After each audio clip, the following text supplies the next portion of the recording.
Hey folks, this is Decoherent and welcome back to What Remains of Edith Finch. So, we're progressing pretty far through our family tree here. I had a couple of thoughts, things that I maybe hadn't talked about previously. So Walter, who'd been living in this bunker underneath the house for 30 years, the monster that he heard that was shaking the walls every day, I'm pretty confident that was the train. Although it's not clear to me why the train would stop after a couple decades, and then he'd go outside and then immediately get hit by one. So that's kind of, I don't know, unimaginably bad luck. But that seems to be the theme here. I mean, that's what we're doing. So we have now seen both of Mom's brother die, which was kind of depressing. We saw Sam die during a hunting accident that Dawn didn't even want to be on. So that was sort of, terrible. Lewis, who'd been working in the cannery and had ever so slowly gone crazy until he killed himself there, which is a little grotesque. We still don't know really anything about Milton. He was an artist, he painted cool stuff, and then he just disappeared. I don't know if we're going to find out anything more about him or not. So we're still looking for some information on our mother, and then I don't know if we'll actually get any more on us besides the fact that we're climbing around while 22 weeks pregnant, which is a terrible idea. If you're 22 weeks pregnant, please don't go climbing trees. Okay? Thank you. Well, off we go. So this is our brother's room, who actually, frankly, seemed like a pretty cool guy. Oh my gosh, he had one of the keyboards with WASD highlighted. You people. Oh, I didn't even see his movies. What does he have here? The Red King's Dream. Oh, that's interesting, given that he was slowly hallucinating himself as a king. I can't read the rest of these. Bunch of prescriptions, yeah. Okay. He was so proud of being Indian. I think for him, it was a way to be something other than just a Finch. Oh, speaking of which, and I forgot to mention this, we sort of briefly have heard a little bit about our father, Sanjay, who died in, yet another accident. Although he's not strictly attached to the family tree, given that he, married in. So that's interesting all by itself. Alright. Very psychedelic. Come on. We'll take the door out. This is a little easier.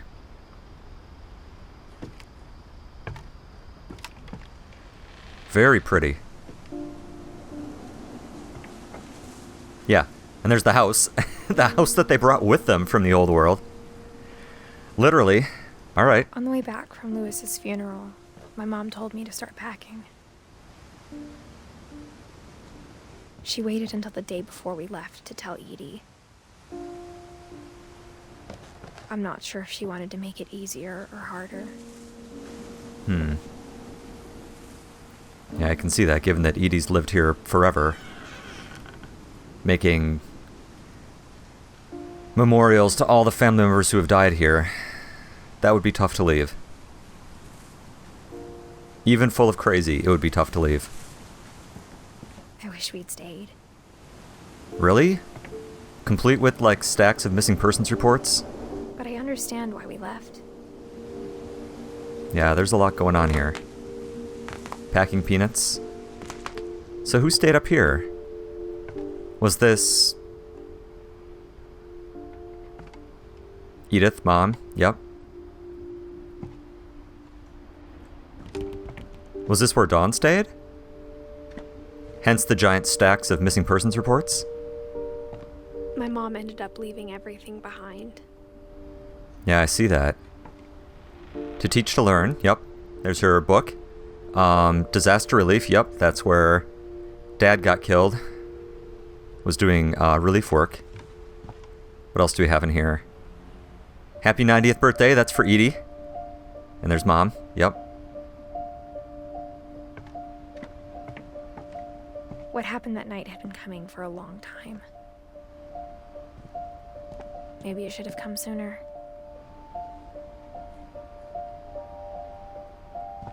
Hello, bird.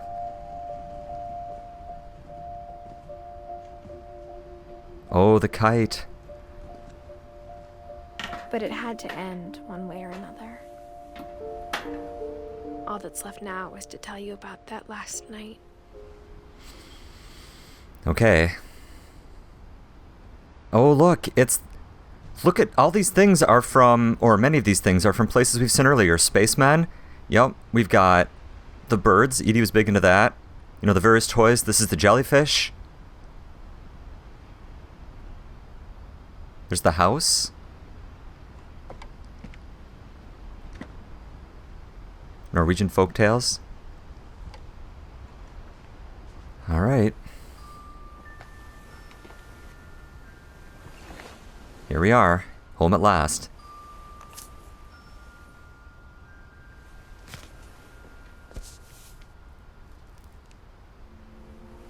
That whole last day, Edie just watched us pack and didn't say a word. Until supper, when she raised her glass and said, "To our final night together, and all our final nights apart." Grandma, you know what I said about alcohol. Some of your medications are very Edith, specific. I left a present for you in the hallway. Why don't you go open it? The grown-ups have to argue now. I'm sorry, you're right. We're all leaving tomorrow. Let's just enjoy our last... I'm not leaving. Edith, you're excused. Uh-huh. Present in the hallway, huh? All right. the power had been shut off that morning, but Edie always had plenty of candles. I think, by the way, that we had by far the coolest room.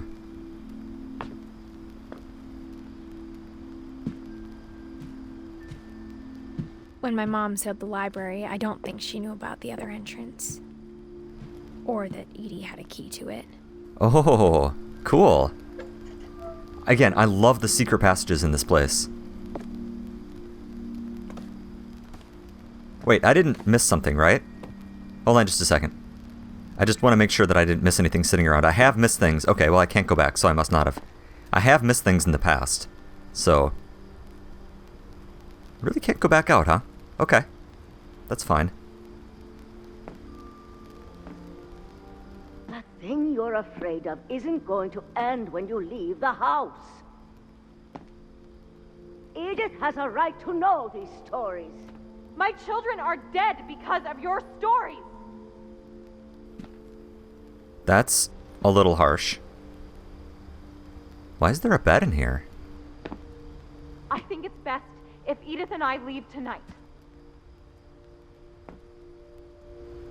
So, who is gonna help this 90-year-old lady? We'll have the nursing home send a van for you in the morning. Ouch. Okay. Ouch. That's rough. Okay.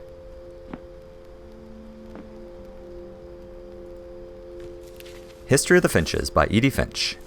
Dear Edith, there's so many stories I wish I could tell you, but there's only time for one. This is about what happened on the night you were born. Oh. That night, the tide went way, way out. Oh yeah, it did. It was the first and last time I ever saw the old house aground. There'd been an earthquake out in the middle of the ocean. They called it the lowest tide in 1,000 years. By the way, it's pretty surprising you have to say things like, "It's the first time I saw the house aground." Anyway. God, it smelled awful. I'll bet. You know, I've seen that house every day of my life.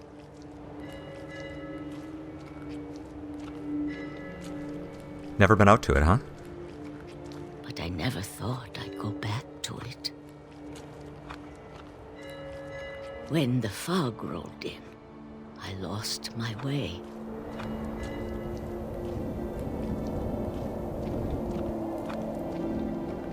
Well, we'll do our best. I got turned around.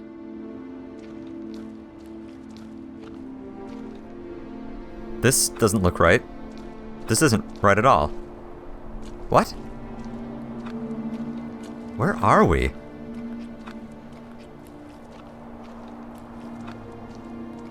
Is this the house's island? I don't think so. For a while, I wandered. Yeah, that's not going to go well for us when the tide comes back in.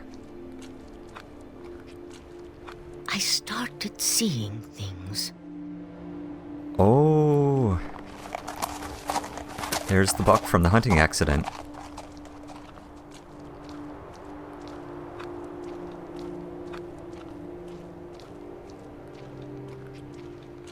Things I'd forgotten had ever existed.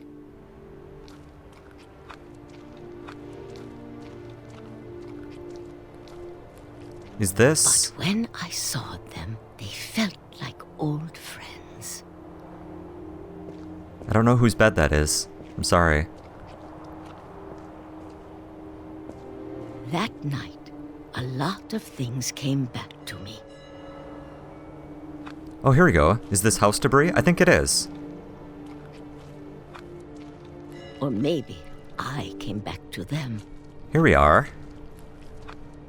Fence and all. That's... okay.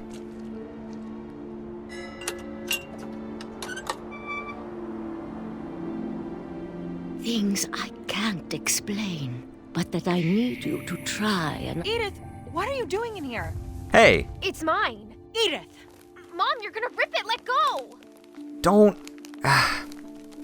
Come on. Kicked Oh, and seriously? screamed, but Mom dragged me to the car. I never saw Great Grandma Edie again. The next morning, the van came to pick her up, but she was already gone. Yeah. After that, we moved around a lot.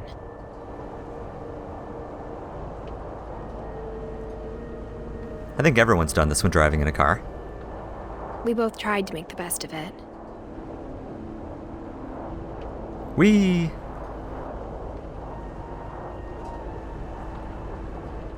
A few years went by.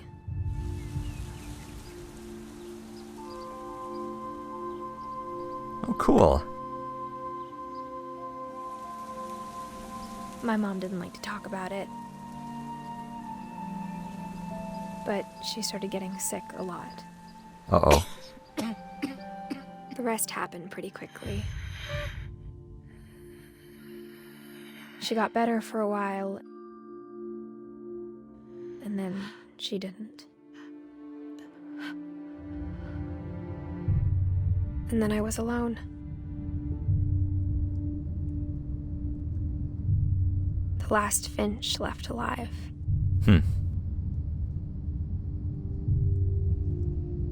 Until I found out about you. I'm still not sure what to tell you about all this. If we lived forever, maybe we'd have time to understand things. But as it is, I think the best we can do is try to open our eyes. And appreciate how strange and brief all of this is. This journal was supposed to be for you. But now I hope you'll never see it. I just want to meet you. And tell you all these stories myself. But I guess if you're reading this now, things didn't work out that way. Not terribly comfortable with the whole birth thing here.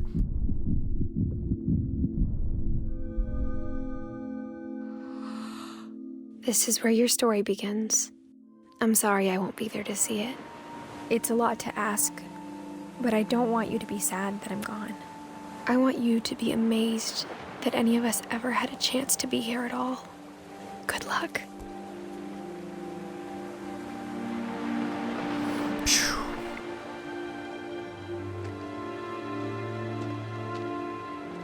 I'm glad she came back to the old cemetery, though. So I'm assuming that Edith died during childbirth, unfortunately.